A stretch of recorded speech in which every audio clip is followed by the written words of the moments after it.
कैराना की सबसे युवा सांसद इकरा हसन हमेशा सुर्खियों में बनी रहती हैं।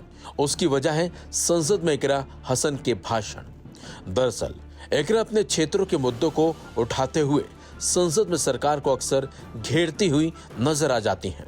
यानी कि इकरा हसन मुद्दों को उठाते हुए सरकार पर फायर रहती हैं।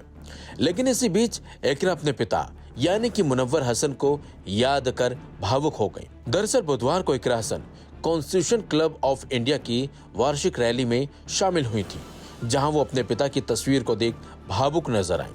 बाकायदा उन्होंने इंस्टाग्राम पर एक तस्वीर भी शेयर की है और लिखा है, आज कॉन्स्टिट्यूशन क्लब ऑफ इंडिया की वार्षिक रैली में शामिल हुई। ये रैली सड़क दुर्घटनाओं में शहीद हुए सांसदों को समर्पित थी, जहां उनके परिवारजनों ने अपने प्रियजनों की यादों को जीवंत किया। इस कड़ी में पूर्व सांसद मेरे पिता मरहूम चौधरी मुनव्वर हसन साहब को याद किया। यह पल न सिर्फ एक बेटे की भावनाओं का प्रतीक है, बल्कि उन सभी शहीद जन सेवकों के प्रति सम्मान का संदेश भी देता है, जो अपने कर्तव्य पथ पर असमय विदा हुए। इस रैली का उद्देश्य न केवल शोक व्यक्त करना है, बल्कि सड़क सुरक्षा के प्रति जागरूकता फैलाना और जीवन की कीमत समझाना भी है। आइए हम सभी इस दिशा में संकल्प लें कि ऐसी त्रासदियों को रोकने के लिए सजग रहें। आपको बता दें, इकरा के पिता मुनव्वर हसन का नाम तो राजनीति में एक मुकाम हासिल करने पर Guinness book of world record में भी दर्ज है। सांसद मुनव्वर हसन ने सबसे कम उम्र में देश के चारों सदनों का सदस्य बनने का गौरव हासिल किया था। सांसद मुनव्वर हसन ने 1991 में राजनीति में कदम रखा था। 1991 और 1993 में 2 बार जनता दल के टिकट से विधायक भी बने।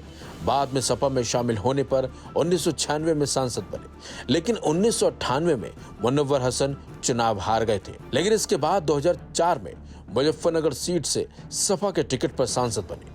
लेकिन 10 दिसंबर 2008 की मनहूस रात, जब एक सड़क हादसे में राजनीति के दिग्गज मुनव्वर हसन दुनिया को अलविदा कह गए, तो सबसे कम उम्र में देश के चारों सदनों का सदस्य बनने पर उनका नाम Guinness book of world record में दर्ज हुआ था।